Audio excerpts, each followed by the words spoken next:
1917-ci ildə Rusiyada baş vermiş Oktyabr inqilabının nəticəsində Stepan Şaumyanın başçılıq etdiyi Bolşevik Bakı Soveti Bakı quberniyasında hakimiyyəti ələ keçirir. Rus və erməni silahlı dəstələri yerli müsəlman əhalini qarət edir, müsəlman əskərlərini tərk silah edirlər. Beləliklə Şaumyanın əvvəlcədən planlaşdırdığı təxribat baş tutur və erməni silahlıları 1918-ci il martın 30-dan aprelin 3-nə qədər Azərbaycanın müxtəlif bölgələrində əhalini kütləvi şəkildə qətlə yetirir. Bakı, Şamaxı, Quba, Xaçmaz, Lənkəran, Salyan, Naxçıvan, Qarabağ, Zəngəzur və başqa bölgələrdə 10 minlərlə dinc sakin vəhşiliklə öldürülür. Hadisə şahidlərinin ifadəsinə görə ermənilər müsəlman məhəllələrinə soxularaq hər kəsi öldürür, meyitləri qılıncla parçalayır, süngü ilə dəlmə-deşik edirlər. Qətlə yetirilənlərin dəqiq sayı məlum olmasa da, təkcə Bakıda 25 min insanın öldürüldüyü bildirilir. Cavanşir, Cəbrayıl və Zəngəzur qəzalarında 160 müsəlman kəndi tamamilə yerlə yeksan edilir. Müxtəlif tarixi və mədəniyyət binaları məhv edilir, Bakıdakı İsmailiyyə Xeyriyyə Cəmiyyətinin binası yandırılır,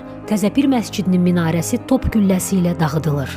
Azərbaycan Xalq Cümhuriyyəti dövründə qırğınların araşdırılması üçün Fövqəladə İstintaq Komissiyası yaradılır. Lakin Cümhuriyyətin süqutundan sonra proses dayandırılır. 1998-ci ildə 31 mart tarixi Ulu Öndər Heydər Əliyev tərəfindən Azərbaycanlıların soyqırımı günü elan edilir. 2013-cü ildə Azərbaycan Respublikasının prezidenti İlham Əliyevin sərəncamı ilə soyqırım qurbanlarının xatirəsinə Quba Soyqırımı Memorial kompleksi yaradılır.